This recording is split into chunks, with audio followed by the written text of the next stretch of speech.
欢迎来到早晚听书，与书同行，智慧相伴。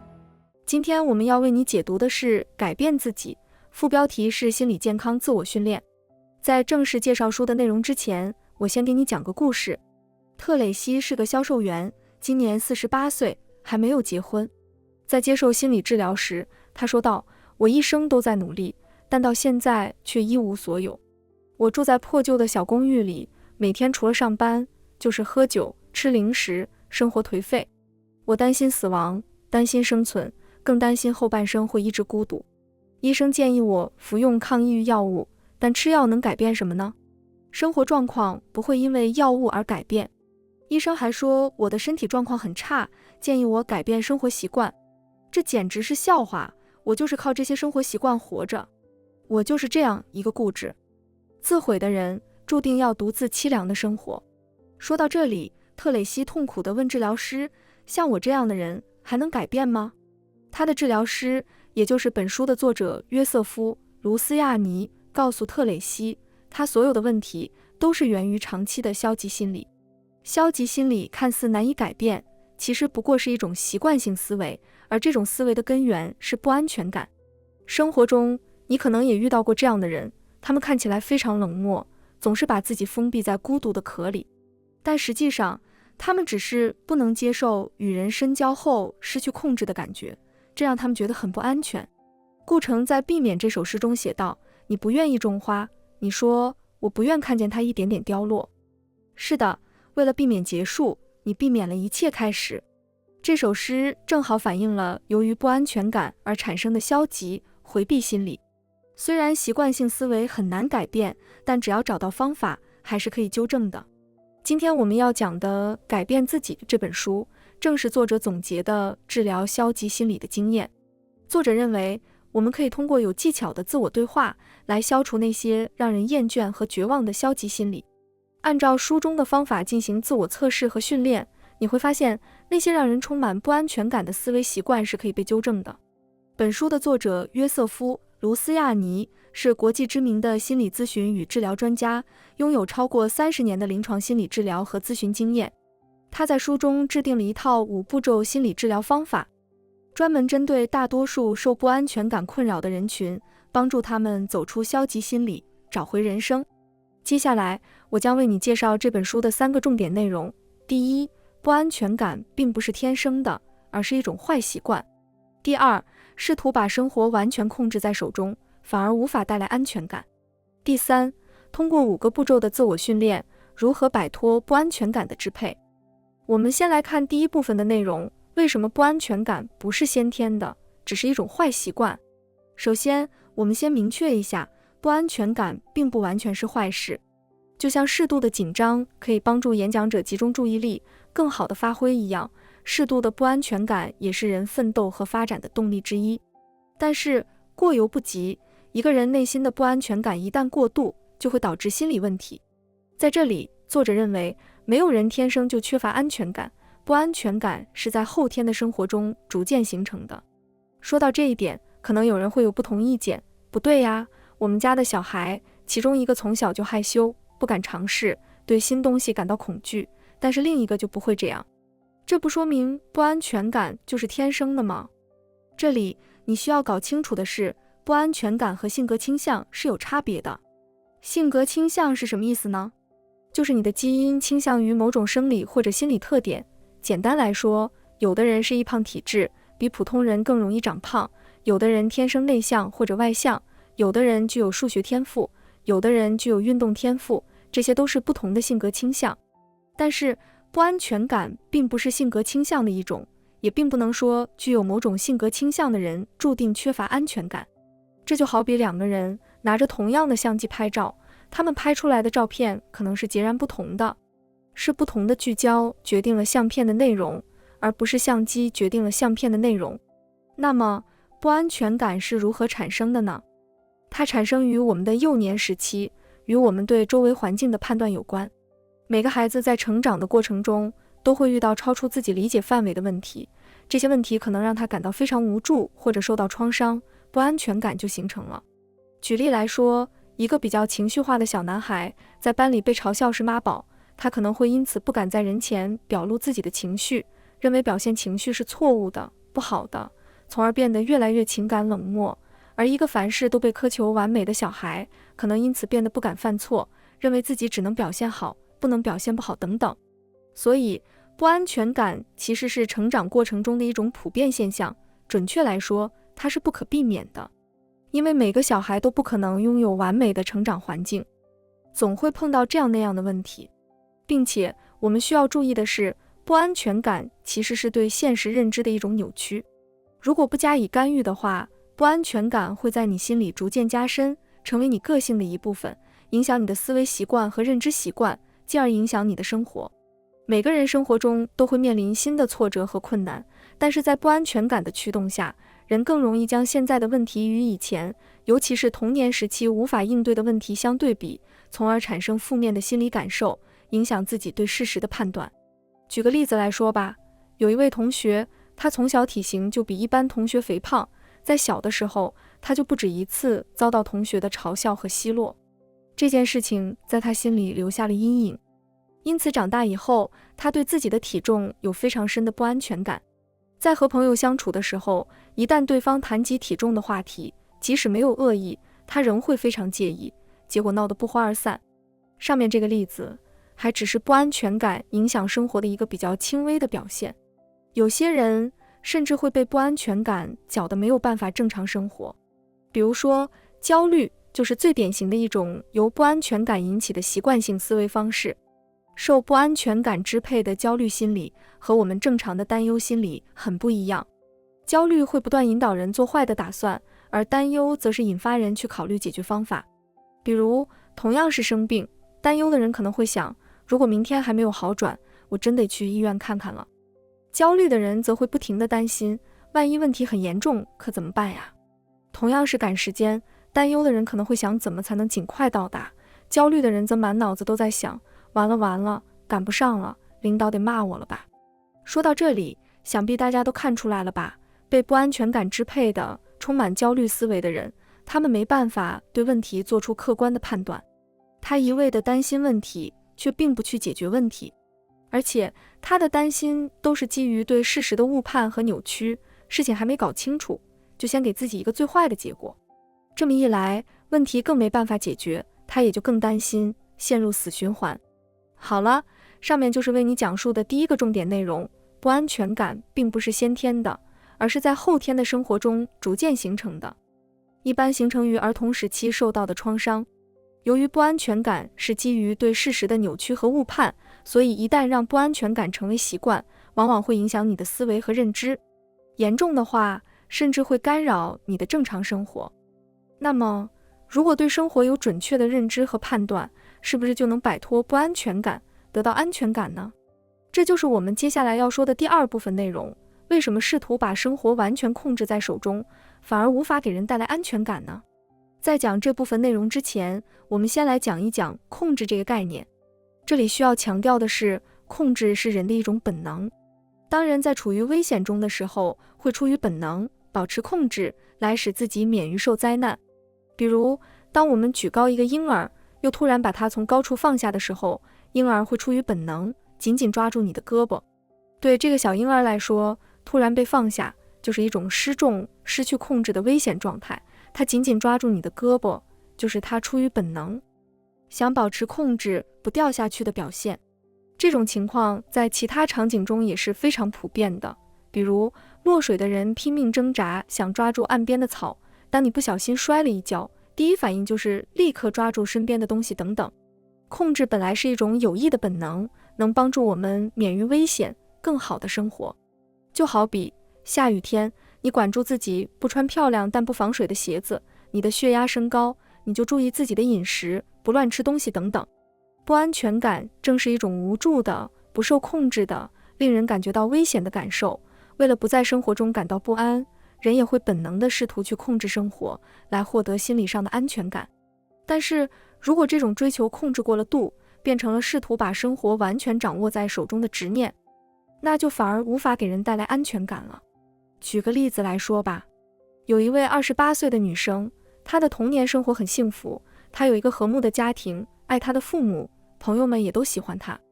从小他就梦想着长大后要当老师，现在他也如愿以偿，成了一个比较有名气的小学老师。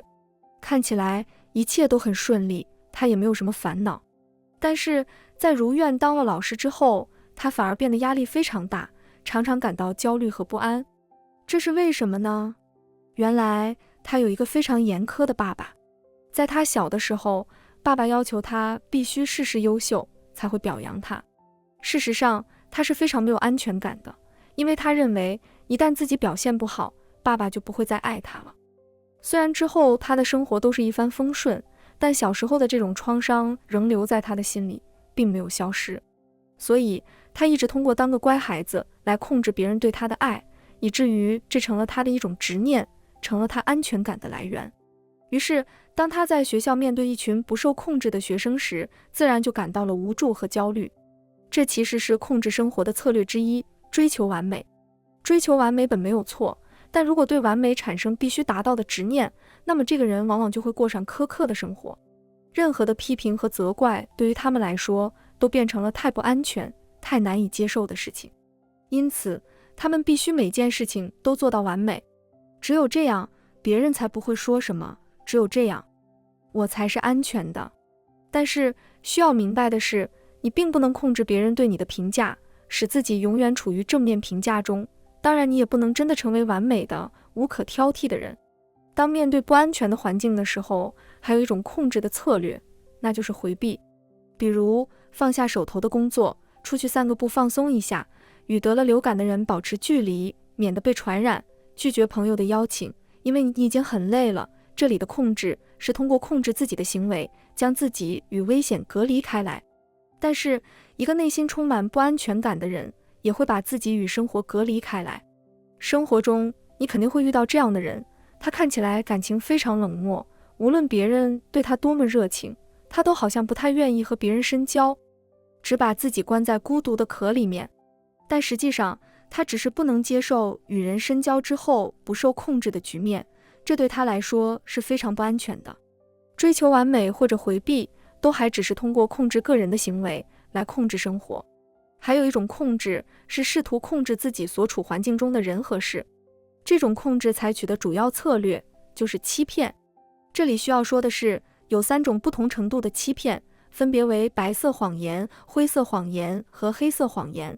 白色谎言最常见的就是不会说不，很难拒绝别人，常常为了取悦别人而说一些违心的话。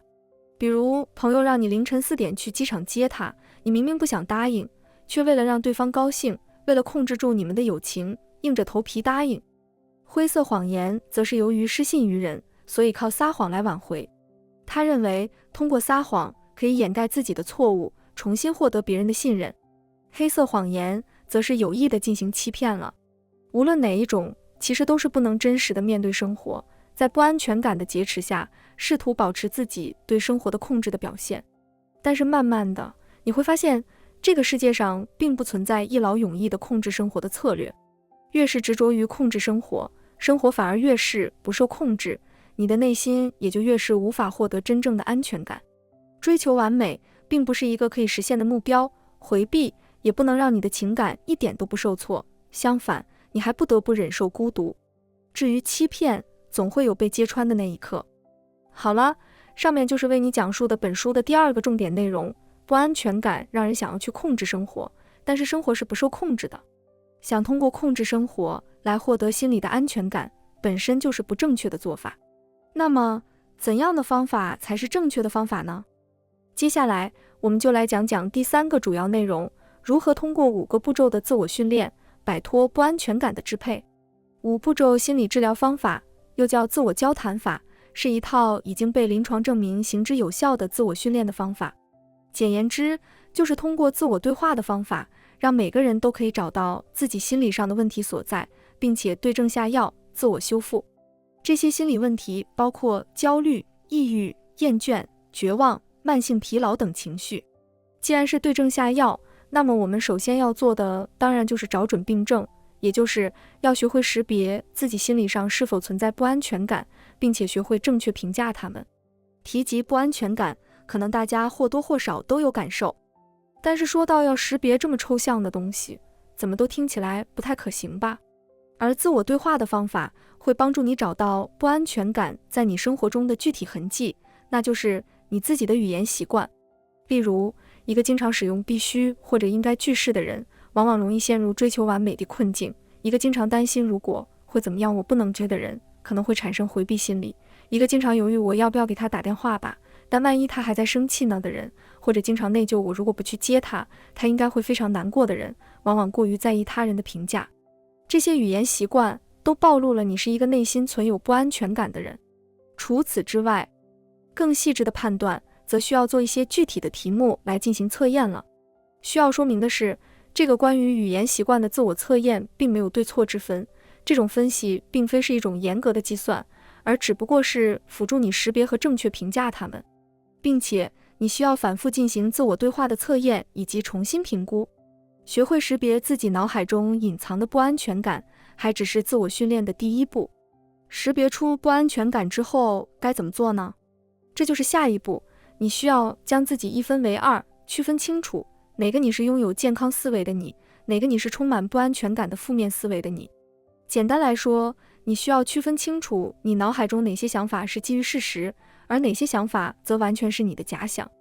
因为健康的想法往往是以事实为依据，而假想则容易让人陷入负面情绪。这当然也是通过自我对话的方式来实现。具体怎么做呢？你可以回忆一个当你面临选择时候的场景，你是怎么想的？比如说，你是一名篮球运动员，在最近的比赛中，你怎么都投不进篮，于是你就认为自己不会打篮球，进而想要退出球队。听到这里，大家是不是能感觉到哪里不对了？事例中的你并没有对自己的想法进行思考，而只是对自己不会投篮的恐惧做出了反应。你认为自己不会投篮，这当然是你自己的假想，因为你只是在最近的比赛中无论如何都投不进，然后你就听从了自己不会投篮的假想，做出了退出球队的决定。这是一个稍微有点极端的事例，但是在生活中，当我们处于困境、心理挣扎或者情绪十分激动的时候，我们真的能弄清楚自己当下的反应是基于假想还是事实吗？更何况，如果你把你的假想当作事实，你的假想就会真的变成事实。这也就是心理学中经常提到的自我实现预言。比如，你对一场考试很没把握，考试的时候你满脑子想的都是我不会考过的，我不会考过的，结果你真的很有可能考不过。但是在考试之前，你认为自己考不过，那只是你的假想而已，并不是事实。所以，在做出反应和决定之前，我们不妨把自己想法写下来，进行自我对话和分析，看看到底是哪个你在支配你的生活。总而言之，任何的感觉、猜别人的心思、预测未发生的事，都不是事实。自我对话已经告诉我们，健康的思维是你的一种选择。既然你已经知道如何区分你的想法是基于现实还是基于假想，那么当你意识到你的不安全感在左右自己的想法的时候，你就可以避免做出错误的反应了。这也就是我们接下来要说到的自我训练的第3个步骤，对不安全感的想法坚决说不。也许有人会说，我脑子里想什么，我根本无法控制，所以也没法阻止这些想法来控制我的行为啊。但事实真的如此吗？这是否只是因为你没有真的对他说不呢？举个例子来说，我们在生活中经常对很多事情说不，有些事情我们是当真的，比如拒绝偷窃就是认真的，但更多时候我们说不却不是当真的，比如经历过饥荒的人在太平年月仍然大量囤积食品，就算嘴上说不会再这么做了，但行为还是照旧，这就是纵容了自己的不安全感。我们很容易被自己脑海里的不安想法缠住，陷入想象的漩涡里。这事实上也涉及到了自我训练的第4个步骤，遗忘和投入到当下的事情。当遇到问题的时候，我们很容易会沉浸在对问题的担心中，很少有人能从担心中跳出来，而把精力放在解决问题上。但这正好是需要我们学会的，可以通过转移注意力和迅速投入当下事情的方法来遗忘这种担心。除此之外，冥想也是一种非常有效的从担心、恐惧等心理中跳出来的办法。看起来通过自我对话的办法做到以上这些，似乎就可以摆脱不安全感的控制，过上更加健康的生活了。但是这还不够，你还需要学会自我训练的第5个步骤，也就是最后一个步骤，自我激发。这里的自我激发有2层意思。第一层意思是要让自己尽早体验到成功的喜悦，可以从一些难度小、冒险性低的挑战开始，以简单的成果作为起步，这可以激发自己挑战更难以实现的成功。比如，你是一个有回避倾向的人，你可以先尝试着和同事一起吃饭，而不是一开始就试图建立深入的友谊。第2层意思是要保持持续的成功，也就是说，如果你决定打开心扉，就要持续的为这件事情努力，不能奢求一劳永逸。因为不安全感已经成为你的个性和习惯，一旦你不能持续的去纠正它，很快就会恢复原样。总体来说，通过自我对话，学会识别自己心理上是否存在不安全感，并且学会正确评价它们，更进一步的将自己一分为2，区分清楚哪个你是拥有健康思维的你，哪个你是充满不安全感的负面思维的你。然后对支配你的不安全感的想法坚决说不，遗忘问题而投入当下的事情。不断地进行自我激发，从而改正不安全感的坏习惯，改善自己的生活。需要补充说明的一点是，不要沉溺于被拯救。许多有心理困扰的人到心理治疗诊所治疗的时候，可能都是为了获得答案，他们一股脑倾吐出自己的问题和困扰，满心期待心理医生能给他们答案，治好他们的心理疾病。通过把解决问题的责任交给心理医生，他们感到如释重负，痛苦也跟着减轻了。但是慢慢的，他们会对心理医生产生依赖，这其实是非常不好的事情，因为这会让你丧失自信。而自我训练要做的，正是加强你的自我力量，让你能够自己克服困难和面对生活。好了，说到这儿，这本书的核心内容就基本说完了。最后我们再来简单回顾一下。首先，我们讲到了不安全感这种坏习惯的形成。每个孩子在成长的过程中，都会遇到超出自己理解范围的问题，这些问题可能让他感到非常无助或者受到创伤，不安全感就形成了。如果不加以干预的话，不安全感会在你心里逐渐加深，成为你个性的一部分，影响你的思维习惯和认知习惯，进而影响你的生活。其次，我们讲到了内心缺乏安全感的人，往往会试图把生活完全控制在手中，并且具体分析了几种典型的控制策略，例如追求完美、回避、欺骗等。但是生活是不能被彻底控制住的，试图通过控制生活来获得心理上的安全感，本身就是不正确的做法。最后，我们讲到了5步骤心理治疗方法，也就是自我交谈法。通过这套行之有效的自我训练的方法，我们可以改正不安全感的坏习惯，摆脱不安全感的支配，获得继续生活的力量，过上自己想要的生活。总之，这本书的作者是想通过他30多年的临床经验告诉大家，心理治疗或者训练的根本应该在于你自身，而不是心理医生或者任何人。因为除了你自己之外，没有任何治疗专家可以改变你，他们只不过是比你更加具有专业的洞察力和指导能力，所以能够促使你改变。如果我们自己能够洞悉自己的心理处境，便可以缓解自己的心理困扰。希望听完这本书以后，你也可以重新梳理自己的状态，获得面对和改善自己生活的力量。如果你有兴趣，可以去阅读原书，也可以查看下方描述里书友们自发成立的 Telegram 社群，加入和大家一起交流讨论，分享启发，亦或交换彼此的电子书藏书。以上就是这本书的精华内容。恭喜您又听完了一本书，感谢您对我们的支持和关注，请订阅早晚听书频道，点赞和分享给身边的家人和朋友，一起与书相伴，智慧人生。我们下一本书再见。